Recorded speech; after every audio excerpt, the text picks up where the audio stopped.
Hello दोस्तों, स्वागत है आप सभी का हमारे यूट्यूब चैनल विकास स्टडी क्लासेस में। और आज की वीडियो में हम बात करने वाले हैं क्लास 10th के चैप्टर नंबर 8 के परिचय के बारे में। तो देखिए, त्रिकोणमिति किसे कहते हैं। त्रिकोणमिति का अर्थ होता है गणित में गणित की वह शाखा जिसमें त्रिभुज का अध्ययन होता है। और वो त्रिभुज कैसा होगा? वो त्रिभुज 90 डिग्री का होगा। ठीक है।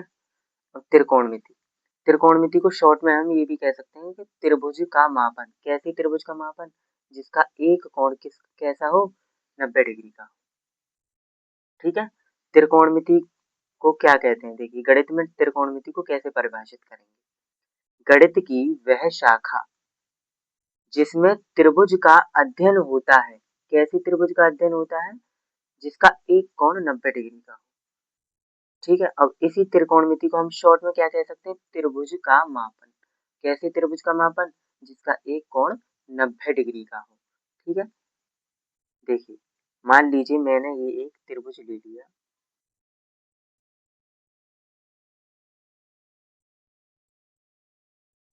जिसका एक कोण कैसा है? 90 डिग्री का है। और इसको नाम दे दिया मैंने ए बी सी। ठीक है। एक कोण कैसा ले लिया मैंने? 90 डिग्री का। ठीक है। तो इसका अध्ययन किस में किया जाएगा? त्रिकोणमिति में इसका अध्ययन किया जाएगा, इस त्रिभुज का। क्यों? क्योंकि इसका एक कोण कैसा है? 90 डिग्री का है। इसीलिए इस त्रिभुज का अध्ययन त्रिकोणमिति में किया जाता है। ठीक है। एबीसी मैंने इसको नाम दे दिया। अब हमको एक लेना पड़ेगा थीटा, कोण, जो आपको दिया होगा। जैसे यहाँ पर लिखा है थीटा, ये थीटा आपको दिया होगा जो भी है। मान लीजिए मैंने थीटा मान लिया इधर। तो 90 के ठीक सामने वाली भुजा को क्या कहते हैं? कर्ण, जिसे के से डिनोट करते हैं। ठीक है। और थीटा के साथ वाली भुजा आधार कहलाएगी। और थीटा के ठीक सामने वाली भुजा लंब कहलाएगी, जिसे एल से डिनोट किया जाता है। और इसको किससे डिनोट किया जाता है? ए से। ठीक है। 90 के ठीक सामने वाली भुजा को क्या कहते हैं? कर्ण कहते हैं, जिसको के से दर्शाते हैं। और कोई एक थीटा दिया होगा आपको, इधर दिया हो या फिर इधर दिया हो। मैंने मान लिया इधर। तो थीटा के बगल वाली, थीटा के ठीक साथ वाली जो भुजा होती है उसे क्या कहते हैं? आधार। और थीटा के ठीक सामने वाली भुजा को क्या कहते हैं? लंब कहते हैं। ठीक है। अब देखिए, साइन थीटा किसके बराबर होता है? साइन थीटा होता है लंब बट्टे कर्ण के बराबर। यह आपको कैसे पता चलेगा? देखिए, इसकी एक ट्रिक है, लाल बट्टे कक्का। ठीक है। तो साइन किसके बराबर है? लंब बट्टे कर्ण के। ठीक है। और कॉस किसके बराबर होगा? आधार बट्टे कर्ण के। ठीक है। और टेन किसके बराबर होगा? लंब बट्टे आधार के। ठीक है। ये साइन का, ये कॉस का, और ये टेन का। ठीक है। साइन का रेसिप्रोकल होता है कोसेक। तो क्या लिख देंगे हम? रेसिप्रोकल का मतलब होता है व्युत्क्रम, उल्टा। साइन का ठीक उल्टा होता है कोसेक। तो इसको पलट कर लिख देंगे तो कोसेक का मान आ जाएगा कर्ण बाय लंब। ठीक है। और कॉस का रेसिप्रोकल होता है कौन? सेक। तो इसको कैसे लिख सकते हैं हम? कर्ण बट्टे आधार। और टेन थीटा का रेसिप्रोकल होता है कौन? Cot theta. तो इसको क्या लिख सकते हैं? आधार बट्टे लंब। ठीक है। उम्मीद करता हूँ यहाँ तक आपको समझ में आया होगा। देखिए आगे, यहाँ ये थीटा लिया था। मान लीजिए मैं आपके एग्जाम्पल के लिए एक और त्रिभुज ले लेता हूँ, जिसका एक कोण 90 डिग्री का है, पी क्यू आर। ठीक है। अब मान लीजिए मैंने थीटा अब की बार इधर मान लिया। ठीक है। तो थीटा के साथ वाली भुजा क्या होगी? आधार। और थीटा के ठीक सामने वाली भुजा क्या होगी? लंब। और 90 के ठीक सामने वाली भुजा क्या होगी? 90 के ठीक सामने वाली भुजा होती है कर्ण, और थीटा के ठीक सामने वाली भुजा होती है लंब, और थीटा के साथ वाली भुजा जो बगल में है उसके वो होती है आधार। हमेशा ऐसा नहीं होता कि नीचे वाली लाइन ही आधार हो, वो हम थीटा के हिसाब से तय करते हैं कि आधार कौन होगा और लंब कौन होगा। बहुत से दोस्त क्या कर देते हैं कि ये जो सीधी वाली लाइन है इसी को आधार समझते हैं और इसी वाली लाइन को लंब समझते हैं और इसको ही कर्ण समझते हैं। तो कर्ण तो यही होता है मोस्टली हर बार, लेकिन आधार और लंब आपको थीटा के हिसाब से ही तय करना पड़ेगा। ठीक है, उम्मीद करता हूँ ये मान निकालने आए होंगे साइन के, कॉस के, टेन के, कॉसेक के, सेक के और कॉट के। ठीक है,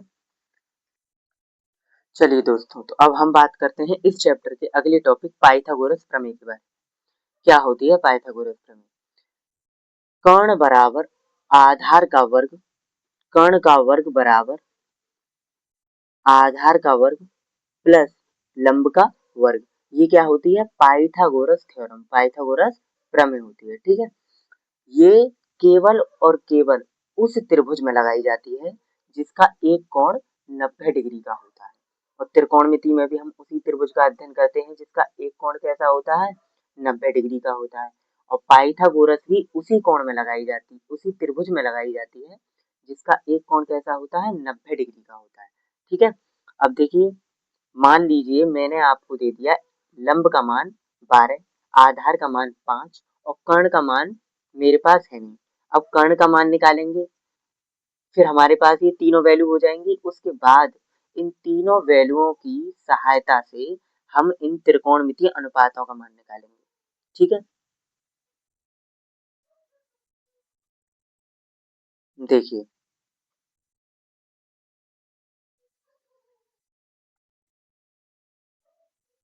कर्ण का मान कैसे निकाला जाएगा?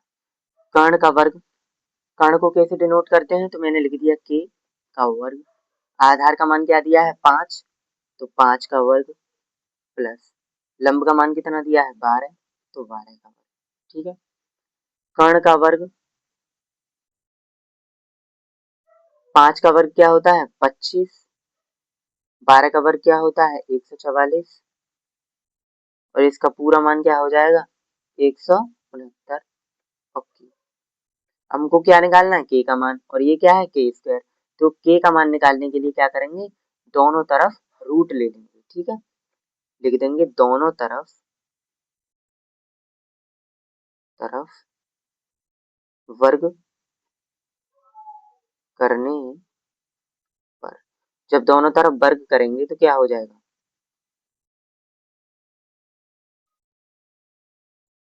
दोनों तरफ वर्ग नहीं, सॉरी, दोनों तरफ रूट लेने पर। ठीक है, दोनों तरफ रूट लेने पर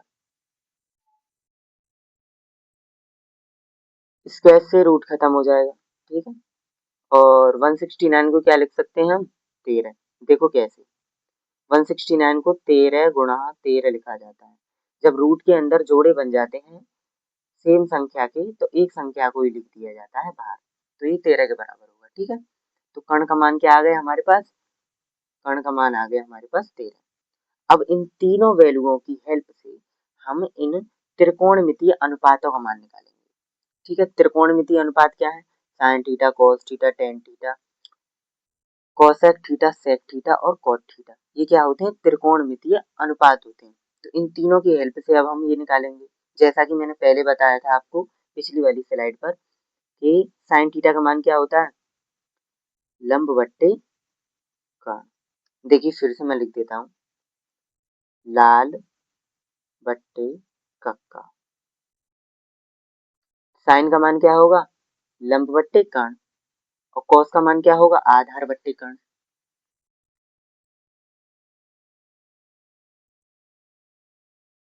ठीक है, और टेन का मान क्या होगा? लंब बट्टे आधार। ठीक, कोसेक का मान क्या होगा? कोसेक थीटा का मान, इसका उल्टा कर दो, कर्ण अपॉन लंब, इसका व्युत्क्रम कर दो। रेसिप्रोकल को ही क्या कहा जाता है? व्युत्क्रम, और व्युत्क्रम को ही क्या कहा जाता है? उल्टा। ठीक उल्टा कर दीजिए तो उसी को व्युत्क्रम कहते हैं, यानी कि इंग्लिश में रेसिप्रोकल। ठीक है, तो ये मैंने क्या कर दिया, कर्ण बाय ए, आधार बट्टे लंब। ठीक है, अब इनकी इनकी वैल्यू रख दो। लंब का मान कितना दिया है, 12। कर्ण का मान कितना दिया है, अभी जो निकाला हमने, 13। ये इसका मान हो गया, ये उत्तर हो जाएगा साइन थीटा का। ठीक है, आधार का मान क्या दिया है, 5। कर्ण का मान क्या निकाला, 13। ये उत्तर हो जाएगा। लंब का मान 12, आधार का मान 5, कर्ण का मान 13, लंब का मान 12। कर्ण का मान 13, आधार का मान 5, आधार का मान 5, लंब का मान 12। ठीक है, चलिए दोस्तों, तो अब कुछ इंपॉर्टेंट फॉर्मूलों के बारे में बात कर लेते हैं। ठीक है, जैसा कि मैंने अभी आपको बताया कि साइन थीटा का व्युत्क्रम होता है कोसेक थीटा, कॉस थीटा का व्युत्क्रम होता है सेक थीटा, टेन थीटा का व्युत्क्रम होता है कॉट थीटा। या आप उल्टा बोल सकते हो कि कोसेक थीटा का व्युत्क्रम होता है साइन थीटा, सेक थीटा का व्युत्क्रम होता है कॉस थीटा, और कॉट थीटा का व्युत्क्रम होता है टेन थीटा। तो कुछ इंपॉर्टेंट फॉर्मूले हैं, वो मैं आपको लिखा देता हूँ। देखिए, साइन थीटा, साइन थीटा को क्या लिख सकते हैं, साइन थीटा को लिख सकते हैं 1 अपॉन कोसेक थीटा, क्योंकि ये एक दूसरे के उल्टे होते हैं। तो क्या लिख सकता हूँ साइन थीटा को, कोसेक थीटा, और कोसेक थीटा को क्या लिख सकता हूँ,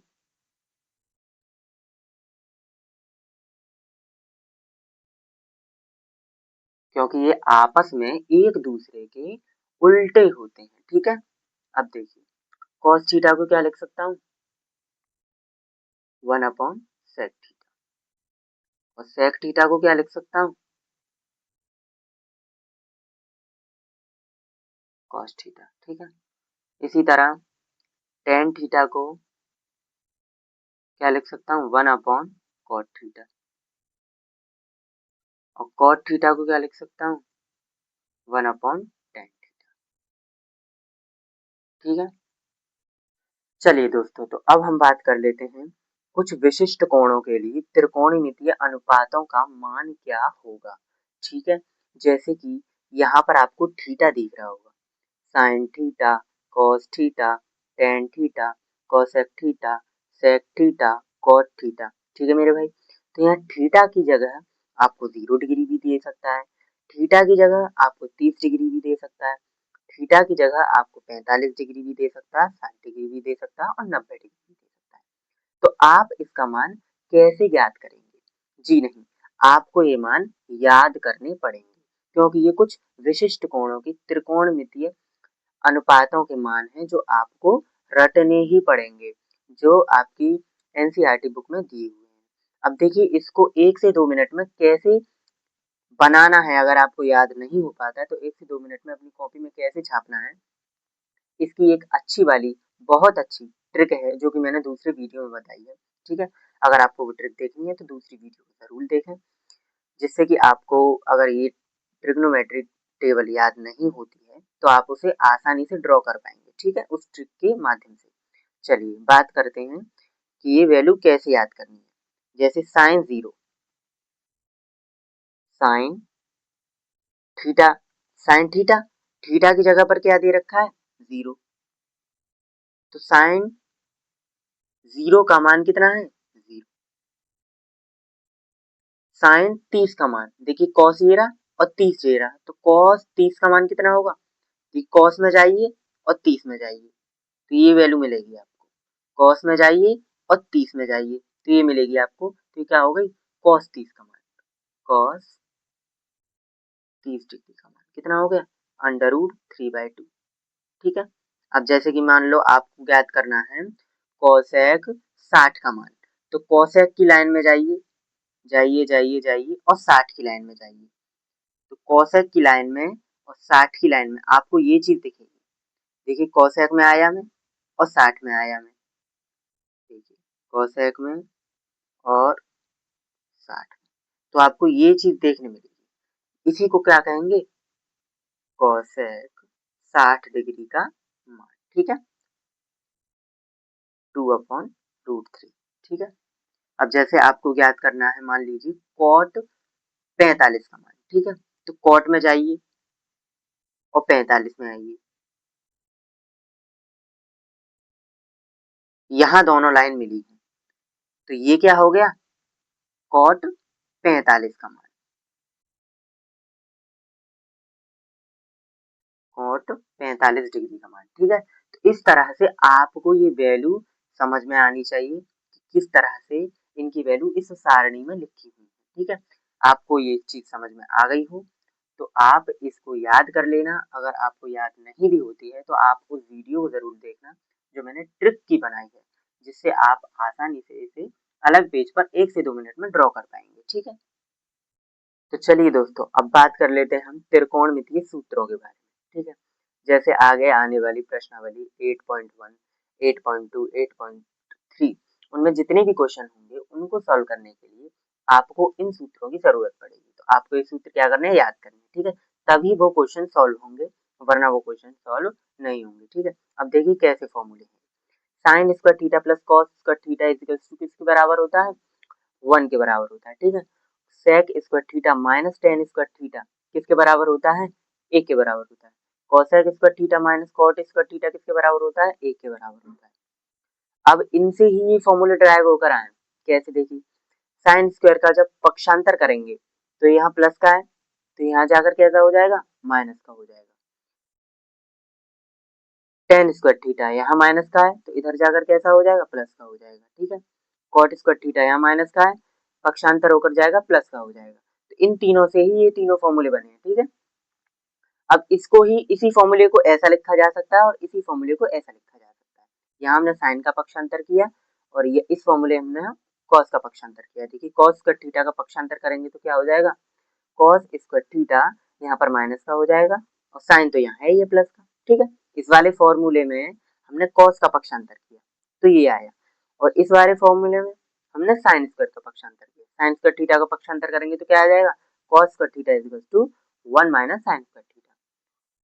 उम्मीद करता हूँ दोस्तों क्लास आपको समझ में आई होगी। अगर आपको क्लास समझ में आई है तो वीडियो को जरूर सब्सक्राइब करें, शेयर करें और लाइक करें।